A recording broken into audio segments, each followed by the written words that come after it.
안녕하세요. 사인사색 성경이 보인다의 이원희 목사입니다. 오늘은 예수님의 생애 중에서 예언과 탄생을 함께 살펴보도록 하겠습니다.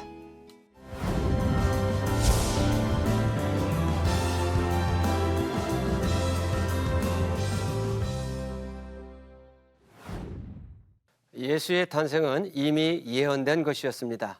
이 시간에는 세례자 요한의 탄생과 예수님의 탄생 배경을 현장의 모습과 함께 떠나보도록 하겠습니다.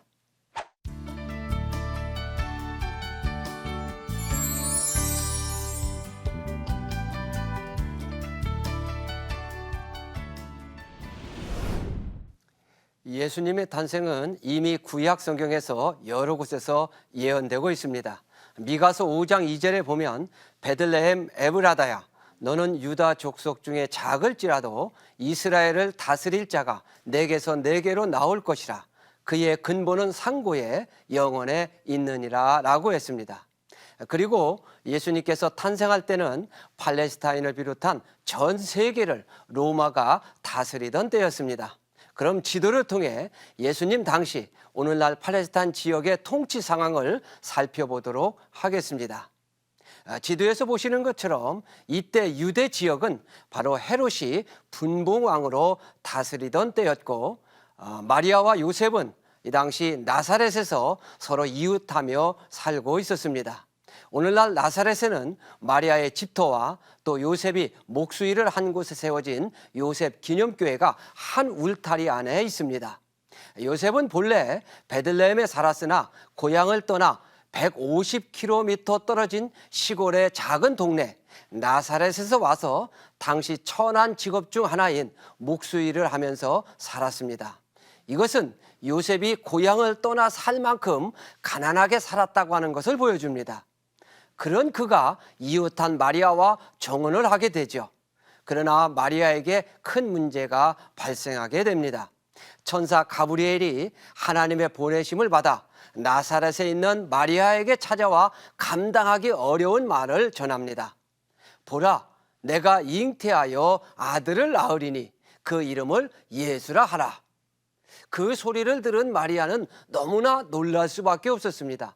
왜냐하면 당시 결혼하지 않는 여자가 임신을 하게 되면 율법에 따라 돌에 맞아 죽을 수도 있었기 때문입니다. 더구나 자기가 낳을 아이가 하나님의 아들이라고 하는 것은 더욱 놀라는 일이었습니다. 오늘날 나사렛에는 마리아가 살던 집터 위에 세워진 마리아 수태고직교회가 있습니다. 이 교회는 이스라엘 내에서 가장 큰 교회입니다.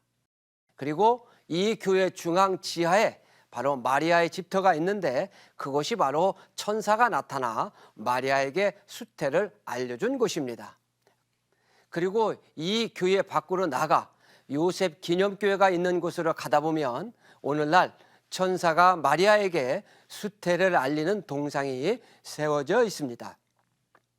동상의 모습을 세심히 살펴보면 마리아가 두 손을 가슴에 모으고 두렵고 놀란 모습으로 천사를 바라보는 표정을 볼 수 있습니다. 저는 이 동상을 볼 때마다 천사의 말을 이렇게 각색해서 순례객들에게 전하곤 합니다. 마리아야, 하나님이 인류 구원을 위해 내 순교를 사용하기를 원하신다. 이 얼마나 감당하기 어려운 요구입니까? 이는 당시의 상황으로 죽을 수도 있는 전혀성을 요구하는 것이었습니다. 그러나 하나님 앞에 마리아는 이렇게 대답을 합니다. 주의 여종이오니 말씀대로 내게 이루어지니이다. 한번 생각해 보시기를 바랍니다. 마리아는 인류 구원을 위한 하나님의 계획 앞에 자신의 순교를 드렸습니다. 그것도 죽을 수도 있는 상황에서 말이죠. 저는 마리아의 동상 앞에서 스스로에게 질문을 던집니다. 우리 찬송가 311장 가사처럼 내 너를 위하여 몸버려 피 흘려 내 죄를 속하여 살 길을 주었다. 널 위해 몸을 주건만 너 무엇 주느냐? 라고 주님이 물으신다면 나는 주님께 어떠한 대답을 할 수 있을까?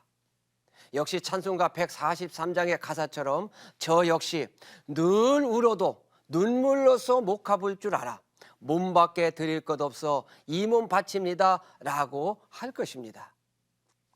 천사로부터 잉태 소식을 들은 마리아는 서둘러 자기의 친척 중 늙어 임신한 엘리사벳에게로 갑니다.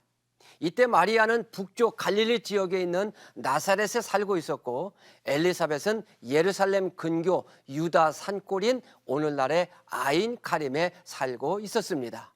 나사렛에서 엘리사벳이 사는 아인 카림까지는 142km나 멀리 떨어져 있습니다. 아마 마리아는 천사로부터 나이 많은 엘리사벳도 임신했다는 소식을 듣고 확인차 급히 달려갔을 것입니다. 그리고 천사가 말한 불가능한 일이 자신에게 가능한지에 대해 확인하고도 싶었던 것입니다. 그럼 마리아가 엘리사벳을 만나기 위해 갔던 아인 카렘으로 가보겠습니다. 아인 카림은 성경에서 유다 산중으로 나온 대로 오늘날에도 산속에 위치해 있습니다. 그리고 이 산중에 마리아 방문교회가 세워져 있죠. 마리아 방문교회 바깥뜰에는 마리아와 엘리사벳이 만나는 모습의 동상이 세워져 있습니다. 이때 엘리사벳은 이미 세례자 요한을 임신한 모습으로 조각되어 있는 것을 볼 수 있습니다. 마리아가 사가랴의 아내인 엘리사벳 집에 도착하자 엘리사벳은 이미 마리아에게 생긴 일을 알고 있었습니다. 그래서 마리아를 향해 내 주의 어머니라고 하면서 마리아에게 이렇게 말합니다. 보라, 내 문안하는 소리가 내 귀에 들릴 때에 아이가 내 복중에서 기쁨으로 뛰놀았도다. 주께서 하신 말씀이 반드시 이루어지리라고 믿는 그 여자에게 복이 있도다. 자식이 없이 늙은 엘리사벳 역시 남편인 사가랴에게 주의 사자가 나타나 아내가 아들을 낳을 것이라는 소리를 들었으나 처음에는 믿지 못해서 그 일이 이루어질 때까지 벙어리가 되었습니다. 그리고 엘리사벳이 마리아를 만난 때에는 이미 임신 6개월에 접어들어 복중의 아기가 기뻐 뛰놀기도 했습니다. 이렇게 태어난 세례자 요한은 예수님보다 6개월 먼저 출생을 했고, 엘리사벳의 고백대로 예수님을 출생한 마리아는 엘리사벳의 주의 어머니가 되었습니다. 오늘날 마리아 방문교회 밖 벽면에는 엘리사벳을 만난 마리아가 찬양한 내용이 한국어를 비롯하여 각국 나라말로 번역되어 있습니다. 마리아의 찬가를 보며 죽을 수도 있는 상황에서 인류 구원을 위한 하나님의 계획에 자신의 순교를 드린 마리아의 응답에 우리는 우리를 위해 십자가에 죽으신 예수님께 무엇을 드릴 수 있는가를 생각해 봅니다. 마리아는 아인 카렘에서 3개월 머문 후 자기 집 나사렛으로 돌아갑니다. 이후 엘리사벳은 예수께서 탄생하기 6개월 전에 세례자 요한을 출생하게 되죠. 세례자 요한이 탄생한 곳은 바로 마리아 방문교회 맞은편으로 오늘날 세례자 요한 탄생교회가 세워져 있습니다. 이 교회 지하에는 세례자 요한이 탄생한 곳이 있습니다. 사진은 세례자 요한이 탄생한 곳입니다. 나이 90세가 되어 경수가 끊어진 사라에게 이삭을 주신 하나님은 비록 나이 많아 자식을 포기한 사가랴에게도 예수님의 앞길을 평탄케 하기 위해 세례자 요한을 보내주셨던 것입니다. 천사가 마리아에게 한 말처럼 하나님의 모든 말씀은 불가능한 것이 없습니다. 이것이 세례자 요한이 출생한 곳에서 우리에게 주시는 주님의 말씀입니다.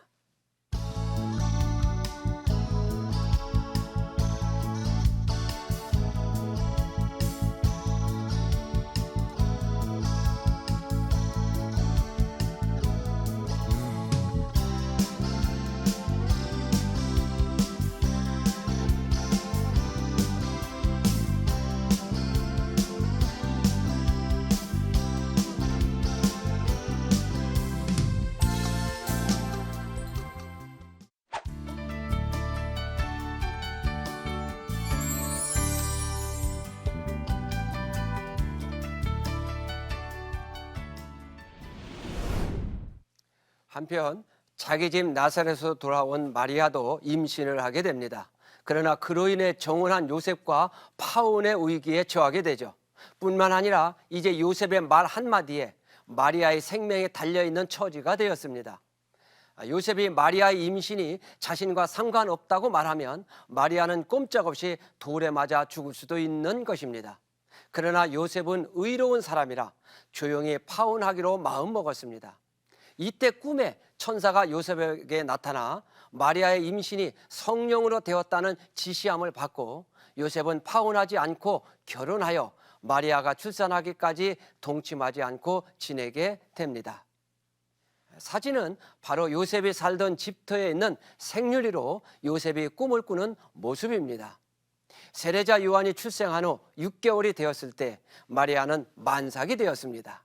이때 로마에서 첫 번째 황제 칭호를 받은 아구수도는 사람들에게 우리나라의 주민세와 비슷한 인두세를 징수하기 위해 그의 통치하에 있는 모든 사람들에게 호적을 하도록 명령하게 됩니다. 이 명령은 신속하게 이행되었고 요셉도 호적을 하기 위해 고향인 베들레헴으로 만삭이 된 아내와 함께 올라가게 됩니다. 베들레헴에 도착하자 호적을 하러 온 사람들로 인해 모든 여관에는 묵을 자리가 없을 정도로 사람들로 붐볐고 묵을 방이 없는 요셉과 마리아는 짐승의 우릿간에 묵게 됩니다. 이때 마리아는 아들을 낳아 구유에 눕히게 되고 예수님께서는 이렇게 이 땅에 오셨습니다. 그는 고향에서도 살기 어려워 고향을 떠나 멀리 작은 시골 동네 나사렛에서 살던 가난한 목수의 아들로 세상에서 가장 낮은 곳으로 오신 것입니다. 오늘날 예수님께서 탄생한 베들레헴의 구유에는 예수님 탄생교회가 세워져 있습니다. 그럼 예수님께서 출생한 오늘날 베들레헴으로 함께 떠나 보겠습니다. 오늘날 베들레헴은 이스라엘 지역 중 팔레스타인의 자치지구로 2006년도 기준으로 18만 명 정도가 사는 큰 도시입니다. 지금은 확장된 예루살렘과 인접해 있는 이 베들레헴 중앙에는 예수님 탄생교회가 위치해 있습니다. 사진은 예수님의 탄생교회로 비잔틴 제국의 황제 콘스탄틴과 그의 모친 헬라나 황후의 발의로 세워졌으나 주 6세기 사마리아인의 반란으로 일부 파괴가 되었습니다. 그러나 530년 유스티아누스에 의해 개조된 교회는 지금까지 남아 있습니다. 예수님께서 탄생한 자리를 가려면 교회 입구에 좁은 문으로 들어가야 합니다. 사진에서 보는 것처럼 좁은 문 입구 위에는 본래 문이 있었던 아치형의 흔적이 그대로 남아있어 추후에 입구를 좁게 한 것을 지금도 확인할 수 있습니다. 이렇게 입구를 좁고 낮게 한 것은 회교도 침입자들로부터 보호하기 위해였습니다. 겸손의 문이라고 불리는 이 문은 사람이 허리를 숙여야만 들어갈 수 있게 만들었습니다. 이는 하늘 영광을 버리고 이 땅에 오신 예수님의 생애와 겸손에 대한 그분의 가르침을 보여주는 의미 있는 호칭이라고 생각이 됩니다. 예수님께서 짐승의 우리에서 태어난 사실을 처음 한 사람들은 베들레헴 근교 들판에서 양을 치고 있던 목자들이었습니다. 목자들은 밤에 양떼를 지키다가 천사들로부터 예수 탄생 소식을 듣게 됩니다. 그리고 그들은 베들레헴으로 가서 아기 예수께 찾아가 마리아와 요셉에게 천사들이 자신들에게 말한 것을 전하고 하나님께 영광을 돌리며 찬송하고 돌아갑니다. 오늘날 벳사훌에는 목자들이 천사로부터 예수 탄생 소식을 들은 것을 기념하여 세운 목자들의 들판교회가 있고 교회 옆에는 바로 목자들이 양을 지켰던 동굴이 있습니다. 도움 형식으로 세워진 교회 안에는 목자들이 천사로부터 예수 탄생 소식을 들은 장면과 아기 예수께로 가는 모습, 그리고 찬송하며 돌아오는 모습의 그림들로 장식되어 있습니다. 교회를 나와서 옆에 있는 동굴로 가면 순례객들을 위한 공간도 마련되어 있습니다. 우리는 사진에서 보는 이 동굴 속에서 천사로부터 구원의 기쁜 소식을 가장 먼저 들은 목자들이 아주 복된 자들이었음을 생각하게 됩니다. 그렇습니다. 구원의 좋은 소식, 하늘에는 영광이요 땅에서는 하나님께서 기뻐하는 사람들에게 평화로다. 이 구원의 복음을 내가 먼저 받았으니 그런 특권을 누린 자들은 아직도 이 소식을 모르는 자들에게 전해야 하는 의무가 있습니다. 이것이 바로 벳사울에 있는 목자들의 동굴에서 먼저 믿는 이들에게 주시는 주님의 메시지입니다. 목자들이 예수를 방문한 후 멀리 동방에 있던 박사들은 별을 연구하던 중에 예수의 탄생 사실을 알게 되고 별을 따라 아기 예수가 탄생한 곳으로 가게 됩니다. 이들이 온 동방은 고대 페르시아 지역이나 정확한 위치는 알 수 없습니다. 다만 전승에 의하면 오늘날 이란의 카스피의 서남쪽에 있는 오르미에에 동방박사 기념교회가 세워져 있습니다. 그러니까 동방박사들은 베들레헴에서 무려 1400km나 떨어진 먼 곳에서 바로 베들레헴까지 온 것이죠. 박사들이 몇 명이 왔는지는 모르지만 어쨌든 그들은 3가지 예물을 준비했습니다. 한 사람이 한 가지씩 준비할 수도 있고 한 사람이 3가지 예물을 준비했을 수도 있습니다. 동방 박사들이 예수님의 탄생을 보는 모습의 그림입니다.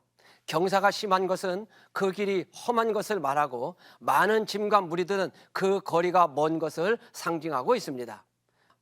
예수님의 탄생, 그것은 이미 구약에서 예언된 것이며 그 예언에 따라 예수님께서는 베들레헴으로 오셨습니다. 이 기쁜 소식을 가장 먼저 들은 목자들은 아기 예수께 경배하고 찬양하며 돌아갔습니다. 우리 역시 다른 사람들보다 구원의 좋은 소식을 먼저 들은 은혜를 받았으니 우리 역시 그분께 경배하며 아직 구원의 소식을 듣지 못한 자들에게 전해야 하는 삶을 살아야 합니다. 이것이 바로 복음의 빚진 자가 가져야 할 자세입니다.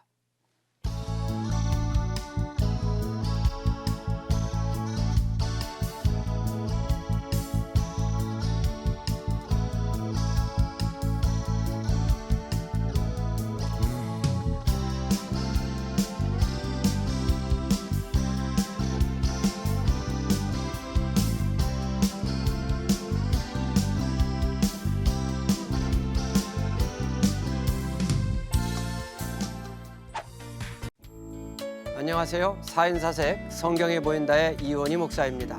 오늘은 예수님의 생애 중에서 애굽 피난과 나사렛으로의 귀환까지를 살펴보도록 하겠습니다.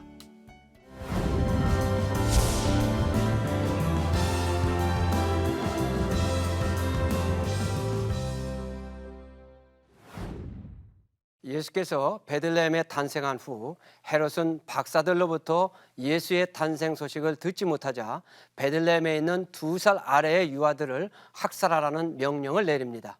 이에 요셉은 아기와 모친을 데리고 애굽으로 피한 후 헤롯이 죽은 후에 나사렛으로 와서 살게 됩니다. 이 시간에는 예수님의 공생의 직전까지의 생애를 역시 현장의 모습과 함께 떠나보도록 하겠습니다.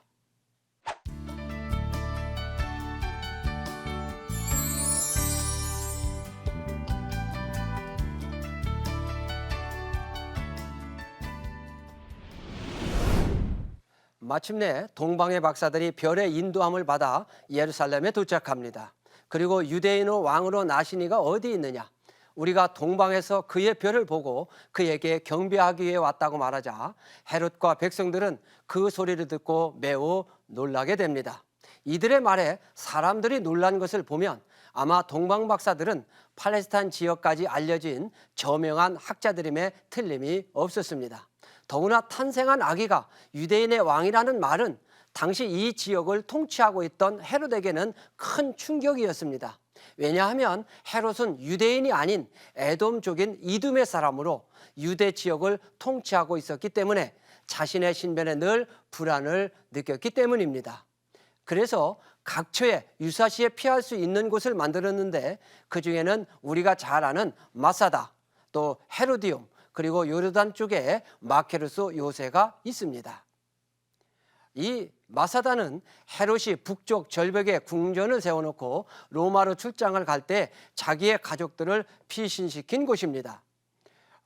이 사진은 바로 헤로디움입니다.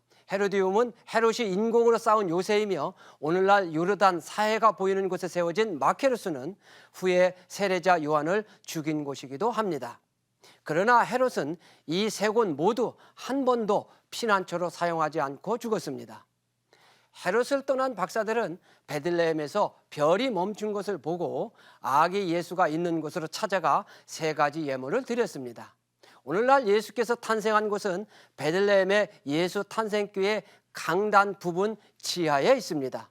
겸손의 문으로 들어가 강단 오른쪽으로 가면 지하로 내려가는 좁은 문이 있는데, 허리를 굽혀 지하로 내려가면 사진에서 보는 것처럼 바닥에 별 모양으로 표시된 곳이 예수님께서 탄생한 자리입니다.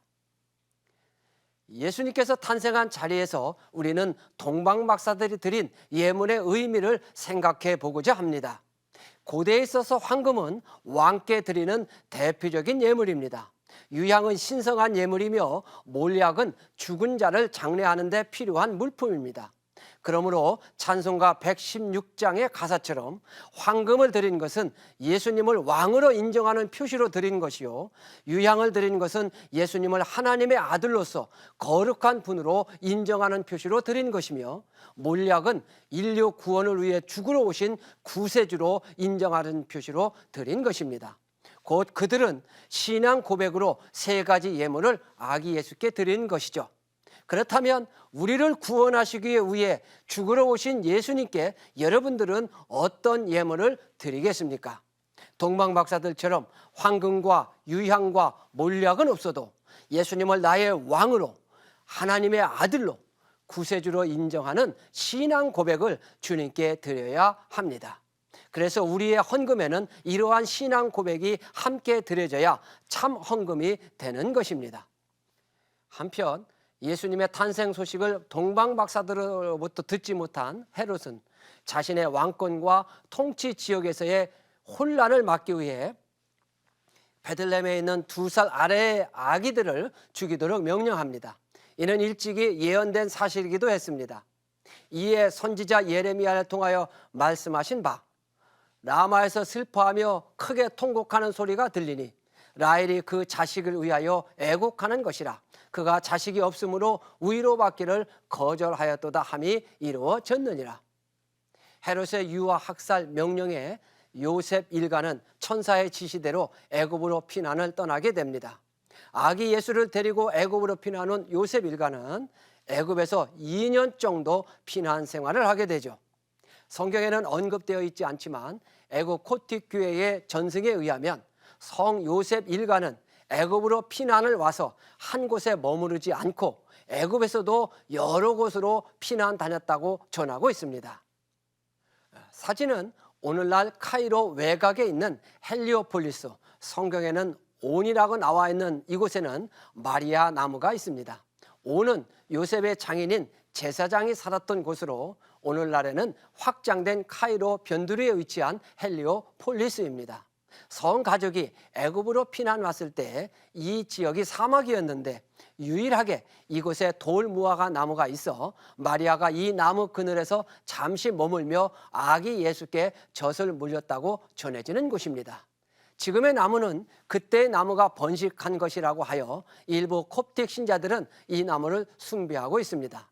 이곳에서는 5세기경 처음 교회가 세워졌고 1350년에 프란체스코 소유가 되었는데 현재 건물은 1872년에 건축된 것입니다. 그럼 성 가족이 피난한 또 다른 곳으로 가보겠습니다. 사진은 우리가 성지순례 때 들리는 구카이로 지역에 있는 예수 피난교회입니다. 현재 아부사르가 교회인 이 교회는 이집트에서 가장 오래된 교회 중 하나로 순교자 사르기우스와 바쿠스를 기념하여 세워진 것입니다. 반지하로 된 교회 안으로 들어가면 정면 왼쪽에 강단이 높게 세워져 있고 지붕을 떠받치는 기둥은 예수님과 그의 12제자를 상징하여 총 13개의 기둥이 세워져 있습니다. 그 중에 특이하게 검은색 기둥은 가룟 유다를 상징하는 것입니다. 정면 왼쪽에는 따로 칸막이가 되어 있고 그 안으로 들어가면 지하에 바로 마리아가 피했다는 동굴이 보입니다. 일반 순례객들은 개방하지 않아 들어갈 수는 없지만 위에서 보면 동굴 안을 볼 수가 있습니다.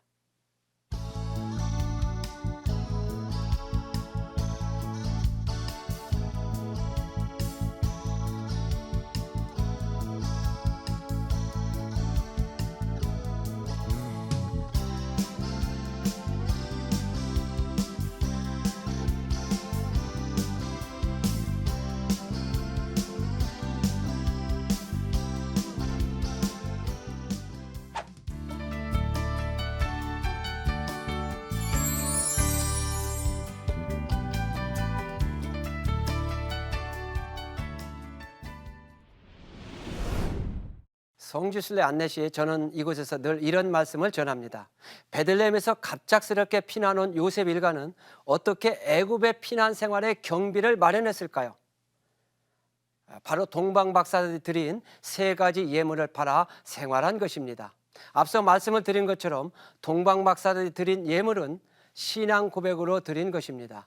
그 신앙 고백으로 드린 예물은 당시 어디서나 쉽게 현금으로 바꿀 수 있는 것이었습니다. 황금은 옛날이나 지금이나 세계 어디서든 현금으로 쉽게 바꿀 수 있는 것이고, 유향은 물이 귀한 중동 지역에서 몸의 냄새를 제거하는 데 사용되는 일상적인 필수품이었습니다. 그래서 당시 돈을 벌게 되면 저축수단 중 하나로 질 좋은 향수를 구입하여 모아 놓는 것이죠. 마리아가 예수께 향유를 부은 것도 이런 차원에서 이해할 수가 있습니다. 몰약은 애굽에서 장례 때 꼭 필요한 물품으로 역시 현금으로 쉽게 바꿀 수 있는 것이었습니다. 하나님의 섭리는 이런 것입니다.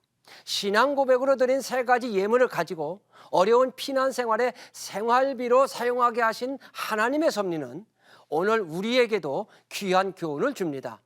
마리아처럼 도피 생활을 할 수밖에 없는 우리의 어려운 생활 가운데서도 우리는 믿음으로 살아야 합니다. 생활 환경이 어려울 때를 대비해서 우리의 신앙을 더욱 믿음으로 강하게 준비해야 합니다. 믿음은 어려울 때 더욱 필요한 것입니다. 비트겐슈타인은 지붕에 올라간 사람은 사닥다리가 필요 없다고 말하기도 했습니다. 이 말은 믿음은 이 세상에서 필요한 것이지 천국에서는 믿음이 필요 없다는 말입니다. 곧 믿음과 같은 사닥다리는 천국과 같은 지붕에 올라가기 위해 필요한 것이지, 일단 지붕, 곧 천국에 올라가면 다시 세상으로 내려갈 필요가 없기 때문에 사닥다리가 필요 없다는 것입니다. 그렇습니다. 믿음이란 이 세상에서 필요한 것입니다. 그러므로 동방박사들이 신앙 고백으로 드린 것으로 애굽의 피난 생활을 생활비로 사용하게 하신 것처럼 우리가 험한 세상을 살아가는 것은 바로 신앙 고백, 곧 믿음으로 사는 것입니다. 그래서 평안할 때 믿음을 쌓아 놓으면 환난 때에 그 믿음을 사용하여 세상을 이기는 것입니다.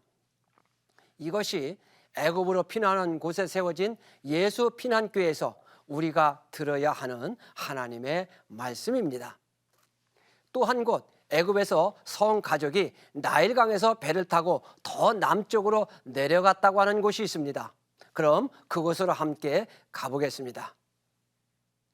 오늘날 마하디에 있는 마리아 콥틱 교회는 보통 성지순례 때는 일정상 방문하지 않는 곳입니다.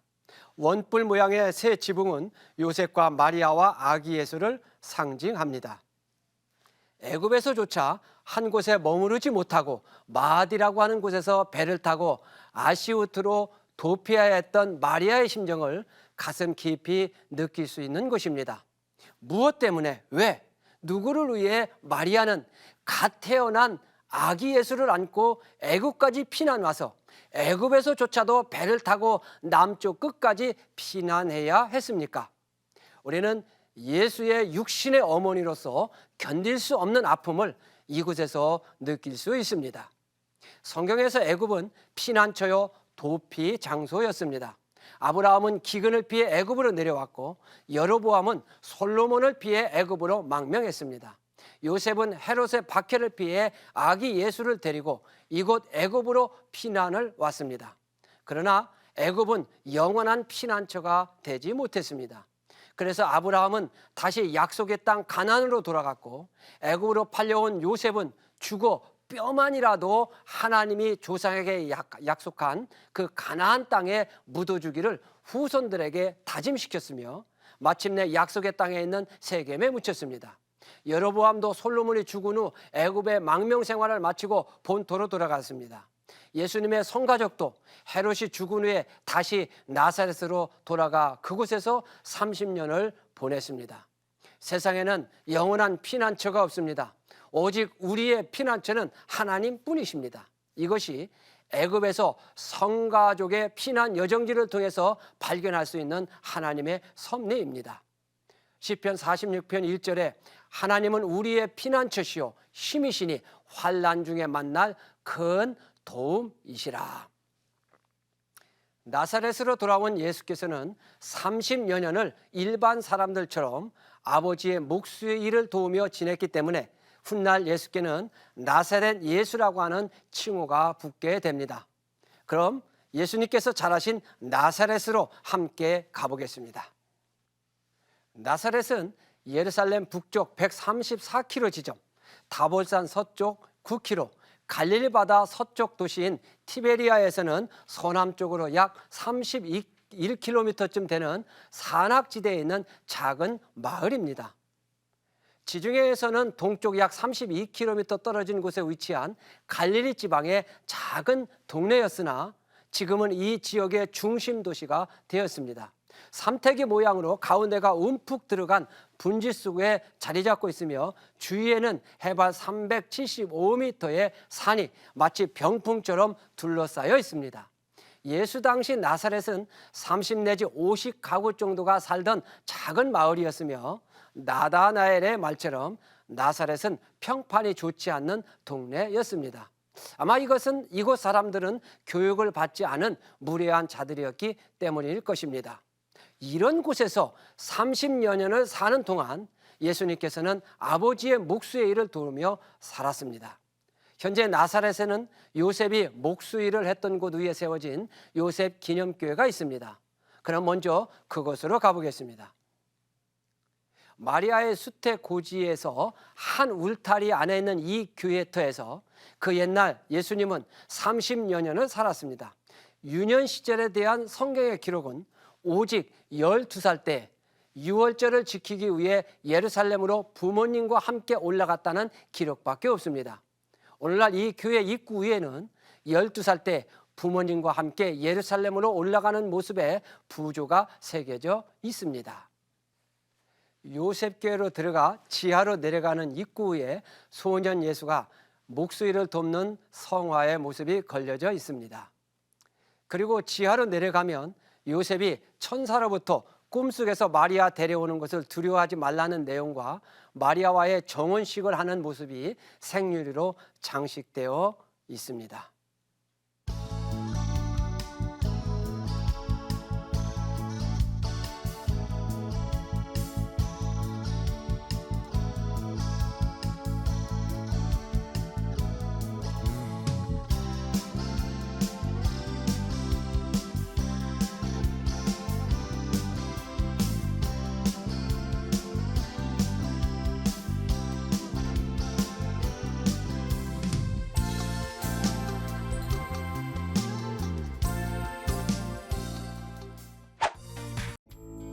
안녕하세요. 4인사색 성경에 보인다의 이원희 목사입니다. 오늘은 예수님의 생애 중에서 공생애의 시작부터 초기 사역 중 나사렛에서 배척받은 때까지를 살펴보도록 하겠습니다.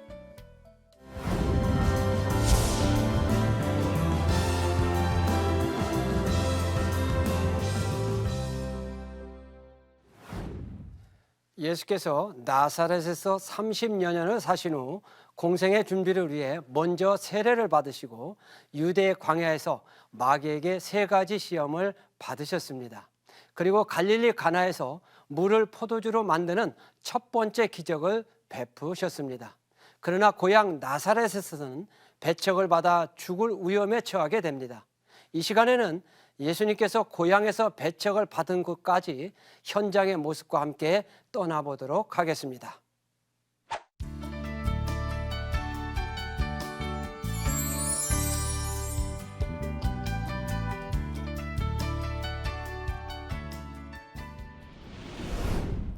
마침내 예수께서 30세쯤 되었을 때 인류 구원을 위한 공생애를 시작하셨습니다.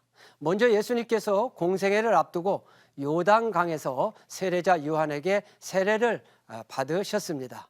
그러면 예수께서 세례를 받은 요단강으로 가보겠습니다. 지금은 강줄기가 변해서 이곳보다 200m 정도 더 서쪽으로 요단강이 흐르고 있지만 예수님의 세례를 받을 당시에는 이곳으로 강물이 흘렀습니다. 예수께서 세례를 받은 곳을 떠나 200m 정도 걸어서 오늘날 요단강이 흐르는 곳으로 가면 순례객들을 위해 세례를 받을 수 있는 요단강이 있습니다. 현재 이곳의 강폭은 불과 25m 정도밖에 안 되고 시냇물 정도 되는 물이 흐르고 있지만 이 강을 사이에 두고 요르단과 이스라엘이 국경을 마주하고 있습니다. 건너편에는 무장한 이스라엘 군인들이 지키고 있고 동쪽 역시 무장한 요르단 군인들이 지키고 있습니다. 세례자 요한은 선지자 이사야의 말처럼 광야에 외치는 자로서 주의 길을 준비한 자였습니다.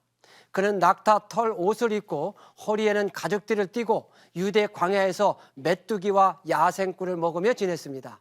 그는 자신이 오히려 예수님께 세례를 받아야 했지만 예수님의 말씀에 따라 예수님께 세례를 베풀었습니다.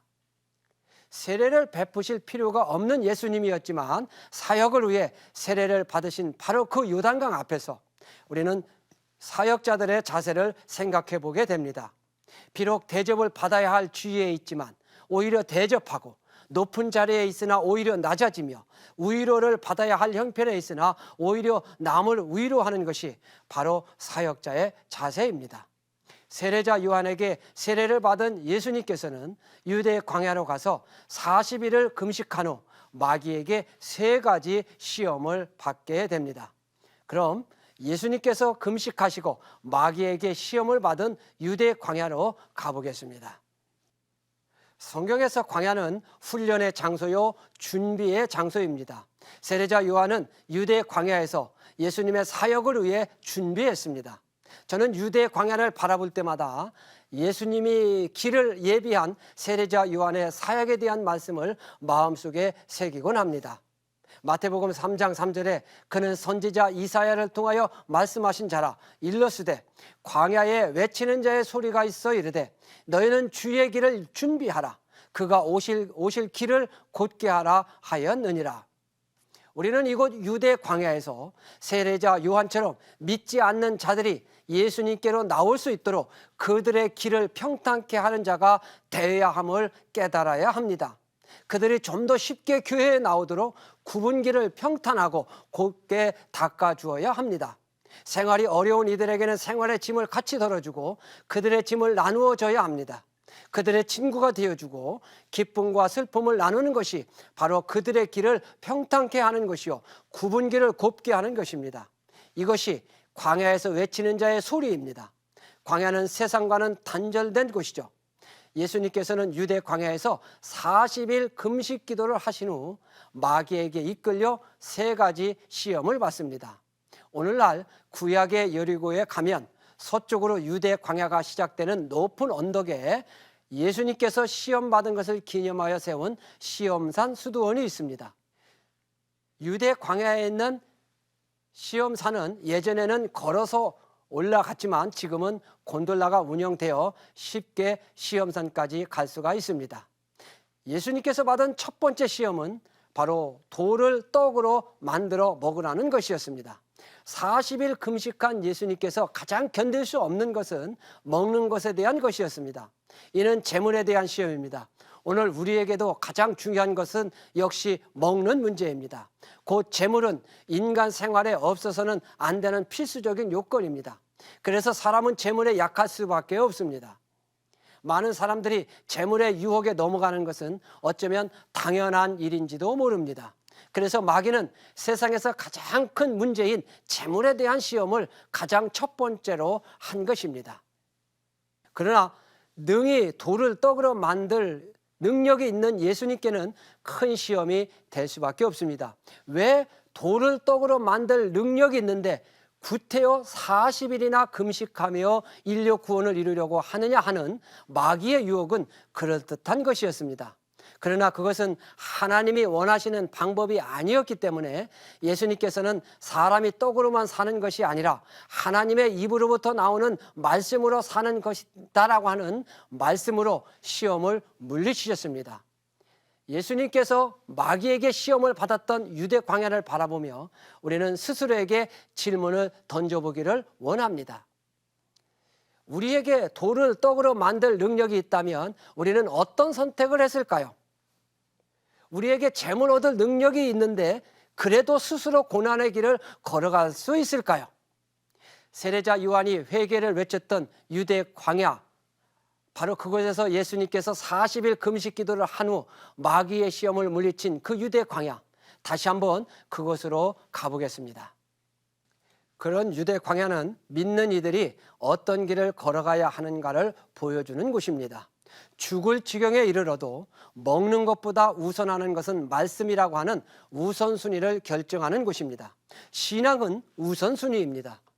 이어 마귀의 두 가지 시험을 더 물리친 예수님께서는 본격적으로 공생애를 시작하셨습니다. 유대에서 갈릴리로 올라오신 예수님께서는 갈릴리 지역을 중심으로 복음을 선포하며 갈릴리 바닷가에서 제자들을 부르셨습니다. 그러면 먼저 예수께서 사역을 시작하시고 제자를 부른 갈릴리 바닷가로 가보겠습니다. 갈릴리 바다는 남북의 길이가 20.8km, 동서가 가장 넓은 넓이가 12.8km가 됩니다. 갈릴리 바다는 성지순례 때 가장 은혜가 되는 곳 중에 한 곳입니다. 왜냐하면 바로 예수님의 사역이 시작된 곳이요, 제자들을 부른 곳이기 때문입니다.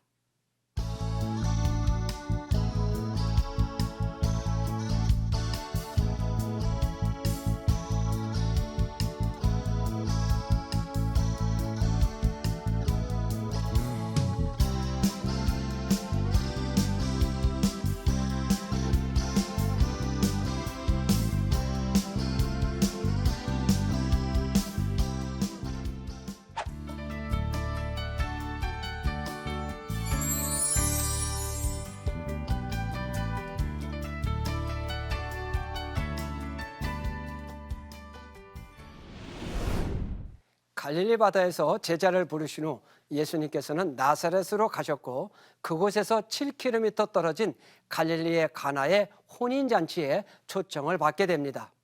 가나는 갈릴리 지역에 있는 크파르 가나와 키르벳 가나가 있고 또 오늘날 레바논 지역에 있는 가나 등 세 곳이 주장되고 있습니다. 이 세 곳 중 가장 설득력이 있는 곳이 13세기부터 순례자들이 찾았던 키르벳 가나입니다. 그러나 이곳은 성지순례 때 가는 크파르 가나에서 찌프를 이용해야 가는 곳이기 때문에 일반인들은 크파르 가나를 순례를 하게 됩니다. 그럼 크파르 가나로 함께 가보겠습니다. 오늘날 이곳에는 예수님께서 기적을 베푼 것을 기념한 교회가 두 곳이 있습니다. 하나는 가톨릭 소속이고 다른 하나는 히랍 종교의 소속입니다.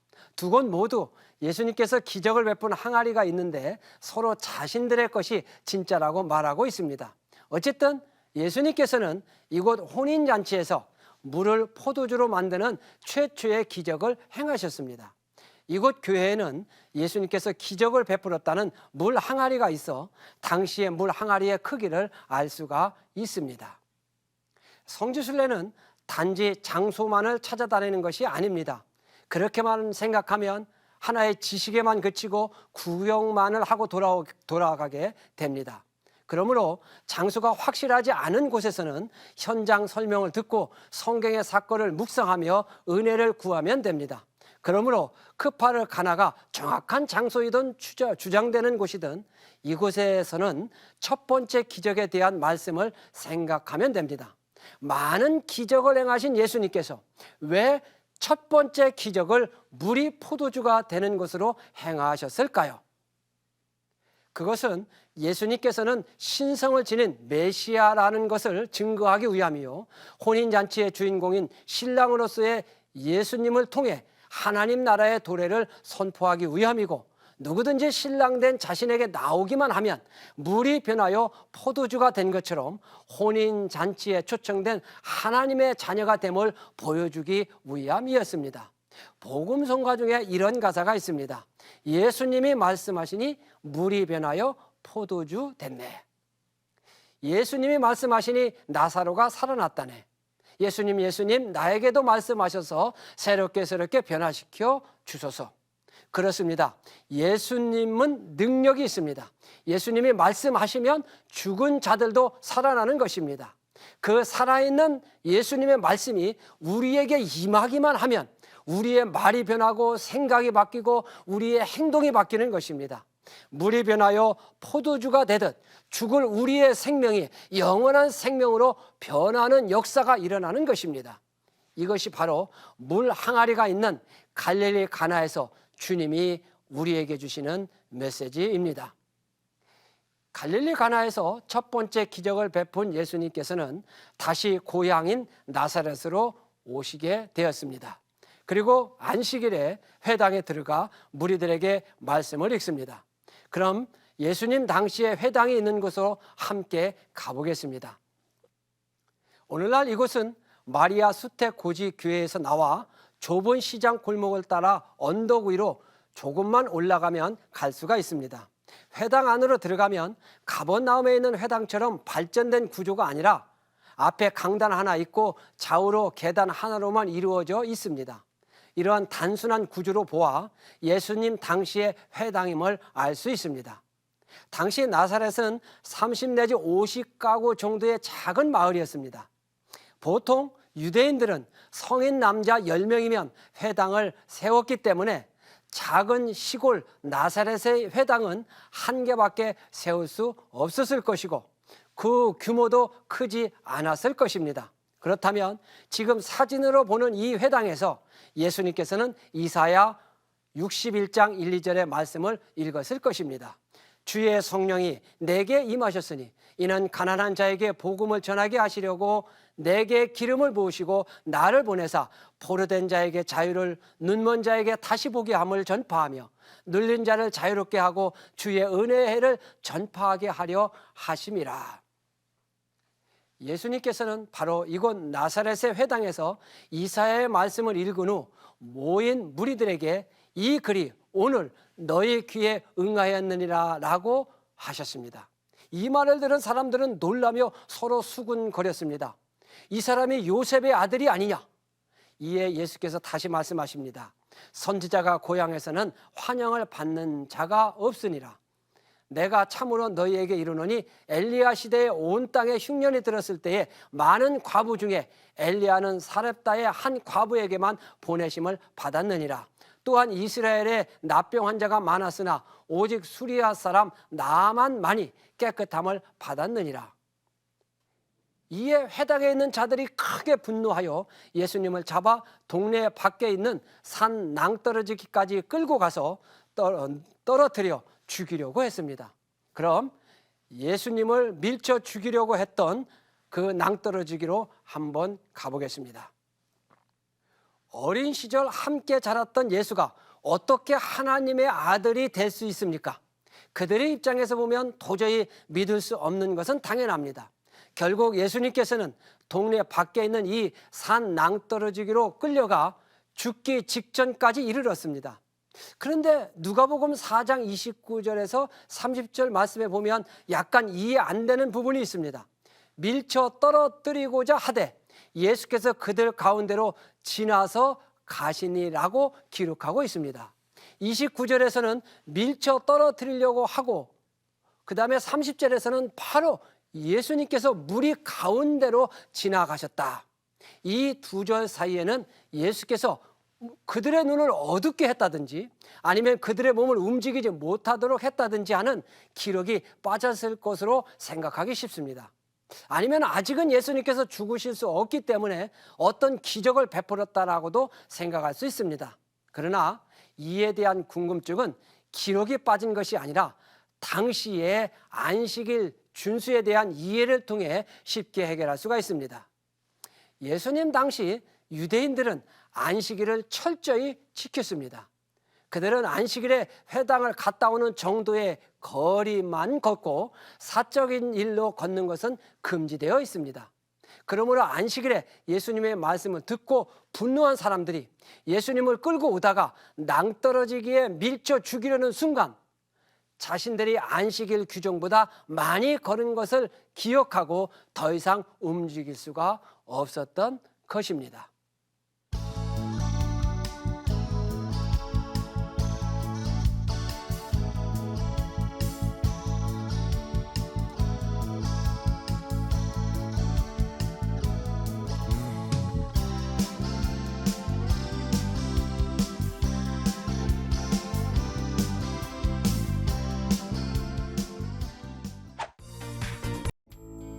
안녕하세요. 4인사색 성경에 보인다의 이원희 목사입니다.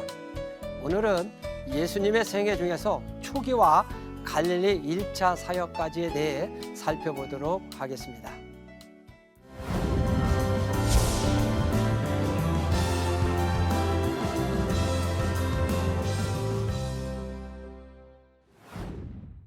예수님의 공생의 초기 사역 중에는 수가성의 우물가에서 생명수에 대한 말씀이 있습니다. 그리고 갈릴리에서의 1차 사역과 함께 제자들을 부르신 내용들을 현장의 모습과 함께 떠나보도록 하겠습니다.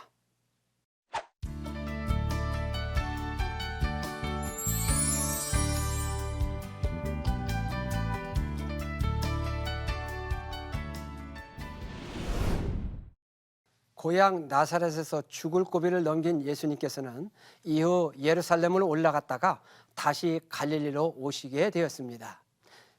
요한복음 4장 3, 4절에 보면 유대를 떠나사 다시 갈릴리로 가실새 사마리아로 통행하여야 하겠는지라. 예수께서 유대를 떠나 갈릴리로 가시기 위해서는 사마리아 지역을 지나가게 되었습니다. 그런데 당시 유대인들은 사마리아인들을 멸시하고 있었기 때문에 이들과는 상종하지 않았고 그들이 사는 사마리아 지역조차 지나가는 것을 꺼려해서 남쪽의 유대 지역에서 북쪽의 갈릴리로 갈 경우에는 중간 지점인 사마리아를 피해 요단 계곡 쪽으로 돌아갔습니다. 그래서 여기는 본문 말씀에 하겠는지라라는 말은 바로 당시에 유대인들이 사마리아인들을 얼마나 멸시했는지를 보여주는 말입니다. 그러나 예수님께서는 그런 당시의 관습에 개의하지 아니하시고 곧바로 사마리아 지역으로 직행하셨습니다. 남쪽 유대 지역의 예루살렘에서 갈릴리를 향하여 가는 중앙산맥의 길은 일찍이 이스라엘 족장들이 왔던 길입니다. 그래서 이 길을 족장길이라고 부릅니다. 예수님께서는 그 족장길을 향해 갈릴리로 가시다가 수가라고 하는 마을에 있는 야곱의 우물이 있는 곳에서 잠시 쉬게 된 것이죠. 그럼 오늘날 야곱의 우물이 있던 곳으로 가보겠습니다. 이 교회는 오늘날 팔레스타인 지역인 나블루스, 성경의 세겜 지역에 있습니다. 제가 처음 갔을 때는 공사 중이었는데 지금은 교회가 완성되었습니다. 야곱의 우물은 바로 이 교회 내 지하에 있습니다. 이 입구를 통해 지하로 내려가면 예수께서 쉬셨던 우물이 있습니다. 그리고 지금도 지하 40m 아래에서 우물을 퍼올릴 수 있습니다. 그 옛날 예수님께서는 바로 이 우물에서 쉬고 있을 때 우물물을 길러온 한 사마리아 여인을 만나게 됩니다. 팔레스타인 지역은 물이 귀하고 날씨가 무덥기 때문에 우물물은 저녁 서늘한 때 깃지만 이 여인은 무슨 연고인지 사람들이 없는 대낮에 물을 길러 온 것이죠. 사진은 바로 우물가에서 사마리아 여인과 대화하는 예수님의 모습입니다. 이때 예수님께서는 그 여인에게 먼저 말을 건넵니다. 나에게 물을 좀 달라. 그때 사마리아 여인은 의아한 듯 이렇게 대답합니다. 당신은 유대인으로서 어찌 사마리아 여자인 나에게 물을 달라 하십니까? 이 말은 유대인들은 자기들을 멸시하여 말을 걸지도 않을 뿐 아니라 이 지역으로 가는 것도 꺼리는데 하물며 유대인 중에도 남자로서 사마리아 여자인 자신에게 어떻게 말을 건네느냐 하는 뜻입니다. 그러자 예수께서는 여인에게 다시 말을 합니다. 내가 만일 하나님의 선물과 또 내게 물 좀 달라 하는 이가 누구인 줄 알았더라면 내가 그에게 구하였을 것이요 그가 생수를 내게 주었으리라. 그 말에 여인은 예수님의 말씀의 뜻을 이해하지 못하고 어디서 그런 생수를 얻을 수 있겠느냐라고 반문하게 됩니다. 그때 예수님께서는 생명수에 대한 말씀을 하시게 되죠. 이 물을 마시는 자마다 다시 목마르려니와 내가 주는 물을 마시는 자는 영원히 목마르지 아니하리니 내가 주는 물은 그 속에서 영생하도록 솟아나는 샘물이 되리라. 그러나 여인은 이 말도 이해하지 못했습니다. 그래서 예수님께서는 생명수에 대한 말씀을 깨닫게 하기 위해 여인의 부끄러운 사생활을 건드리게 되죠. 내 남편을 데려오라. 여인이 대답합니다. 나는 남편이 없습니다. 예수님께서 다시 말씀하십니다. 내가 남편이 없다 하는 말이 옳도다. 너에게 남편 5이 있었고 지금 있는 자도 내 남편이 아니니 내 말이 참되도다. 이 말을 들은 여인은 너무나 놀라 예수님을 선지자로 보았습니다. 그럴 것이 처음 보는 웬 유대인 남자가 자신의 사생활에 대해 정확하게 알고 있었기 때문이었습니다. 결국 여인은 예수께서 메시아 곧 그리스도임을 밝히자 물동이를 버려두고 마을로 들어가 예수께서 그리스도임을 전했습니다. 우리는 수가성의 우물가에서 세상이 우리에게 가져다주는 만족은 일시적인 것임을 깨닫게 됩니다. 세상이 아무리 좋은 것도 결국 사라지게 마련입니다. 오직 주님이 주시는 기쁨만이 우리에게 영원한 만족과 평안함을 알게 됩니다. 그렇습니다. 예수님이 이곳에서 하셨던 말씀처럼 세상에서 만족을 추구하기 위해 세상의 물을 마시는 자들은 다시 목마르게 될 것입니다. 세상이 우리에게 주는 행복 역시 영원하지 못하다는 것을 누구나 알고 있습니다. 어떤 사람이 이런 말을 했습니다. 목욕을 하면 하루가 기분 좋고, 자동차를 사면 3개월 정도는 기분이 좋고, 결혼을 하면 1년은 좋고, 집을 사면 글쎄요 한 2년은 좋다고 말이죠. 돈으로 행복한 사람은 돈이 사라지면 행복도 사라집니다. 권력에서 행복을 얻는 사람은 권력을 잃게 되면 그에게 행복은 사라집니다. 건강해서 행복한 사람은 질병에 걸리면 행복도 사라집니다. 세상의 행복과 만족이란 모두 다 일시적인 것입니다. 그래서 사마리아 여인처럼 한 남자로 만족하지 못하면 또 다른 남자를 찾게 되고, 다섯이 있었으나 그 역시 만족하지 못하는 것입니다. 목마르면 다시 마셔야 되는 것입니다. 인간의 욕망은 바다와 같습니다. 어찌 시냇물로 바다와 같은 인간의 욕망을 채울 수 있겠습니까? 오직 예수 그리스도께서 주시는 생명수만이 바다 같은 우리의 마음을 채울 수 있는 것입니다. 그래서 예수님의 말씀을 들은 사마리아 여인은 세상의 갈증을 해결하기 위해 머리에 이고 나온 물동이를 버려두고 마을로 가서 예수가 그리스도임을 외친 것입니다. 그녀는 어떻게 육체의 욕정과 세상의 욕망의 물동이를 버릴 수 있었겠습니까? 바로 예수께로부터 그보다 더 크고 영원한 기쁨과 만족을 얻었기 때문이었습니다. 그것은 메시아 대신 예수께서 주시는 것이요, 장차 오게 될 성령이었습니다. 여인의 외침은 마을 사람들을 감동시켰고, 수많은 마을 사람들이 예수께 나와 그분의 말씀을 듣고 예수님을 믿는 놀라운 복음의 역사가 일어났습니다. 야곱의 우물에서 말씀하셨던 예수님은 지금도 우리에게 말씀하십니다. 누구든지 목마르거든 내게로 와서 마시라. 나를 믿는 자는 성경의 이름과 같이 그 배에서 생수의 강이 흘러나오리라. 이 말씀은 믿는 자들이 받을 성령을 가리킨 것입니다.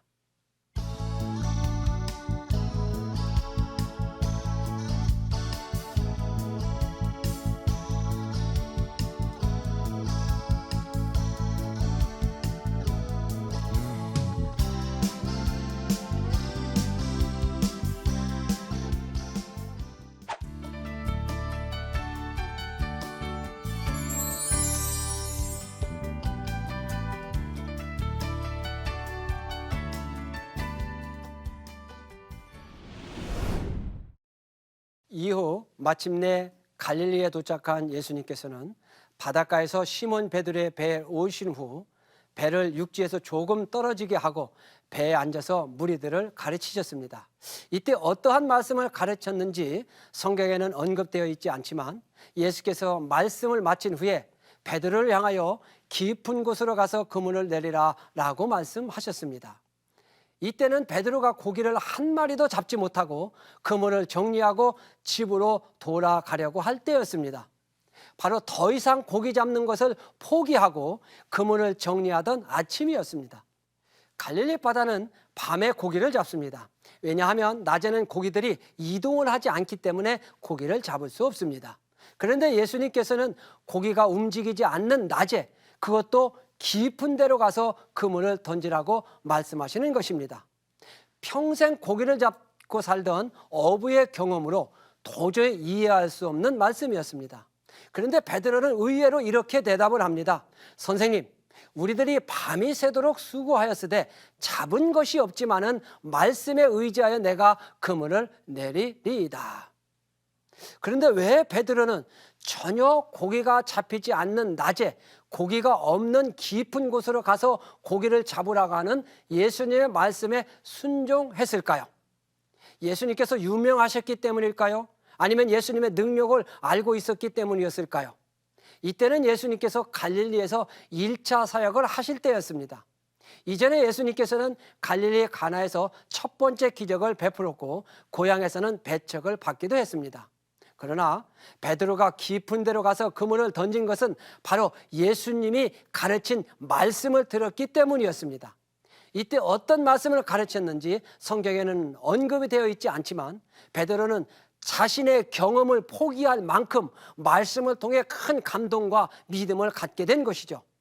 결과는 놀랍게도 그물이 찢어질 정도로 많은 고기가 잡혔습니다.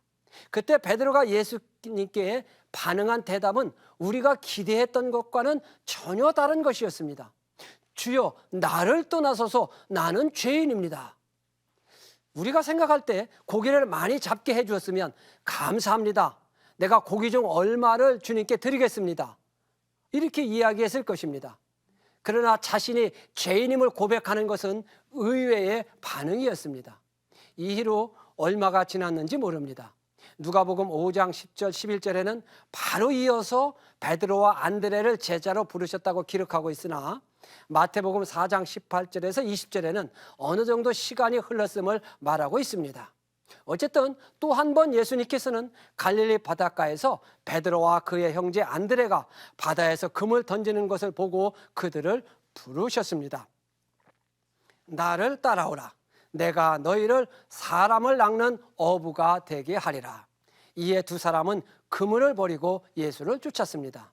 그물은 어부에게 생존 도구였습니다. 특히 베드로는 다른 제자들과 달리 이미 결혼하여 한 가정을 꾸리고 있었습니다. 그런데 그물을 버려두고 가정을 두고 예수님을 쫓은 것입니다. 이처럼 예수님의 제자가 된다고 하는 것은 세상 것을 포기하고 자기 희생의 각오가 있어야만 가능함을 보여줍니다. 그럼 베드로가 살았다는 집터로 가보겠습니다. 오늘날 가버나움에는 베드로 집터가 발굴되어 있습니다. 발굴된 규모를 보면 당시 주위의 주택보다 훨씬 큰 규모임을 볼 수 있습니다. 어부이지만 부유했던 베드로임을 추측할 수 있습니다. 지금은 이 집터 위에 베드로 기념관을 세워 집터는 건물 밑에서 볼 수 있습니다. 생존 도구인 그물을 버려두고 예수님을 쫓았던 베드로. 우리는 이 베드로의 집터에서 가정까지도 희생하며 예수님을 쫓았던 베드로를 생각합니다. 무엇이 그로 하여금 그런 결단을 하게 했을까요? 우리는 훗날 베드로가 고백한 말씀에서 그 해답을 얻을 수 있습니다. 오병이어의 기적을 본 수많은 사람들이 세상의 떡을 위해 예수님을 따랐습니다. 이에 예수님께서는 세상의 떡 대신 하늘의 떡, 곧 생명의 떡 되는 자신에 대해서 가르치자 많은 사람들은 이제 더 이상 세상의 떡을 얻지 못할 것을 알고 예수님의 곁을 떠나게 됩니다.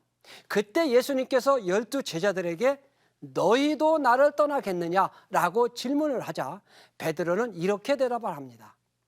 영생의 말씀이 주께 있사오니 우리가 누구에게로 가오리까? 그렇습니다. 영생의 말씀이 주님께 있기에 우리는 세상의 어떤 것도 포기할 수 있습니다.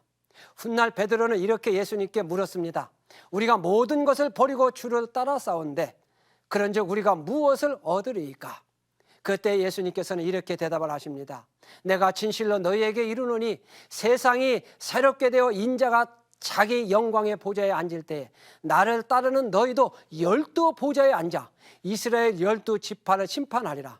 또 내 이름을 위하여 집이나 형제나 자매나 부모나 자식이나 전토를 벌인 자마다 여러 배를 받고 또 영생을 상속하리라. 이후에도 예수님께서는 제자들을 삼았는데 그들 중 특별히 12명을 세워 사도라고 칭하셨습니다. 12명의 사도들 중 대부분은 갈릴리 지역에서 부른 것은 의미 있는 일입니다.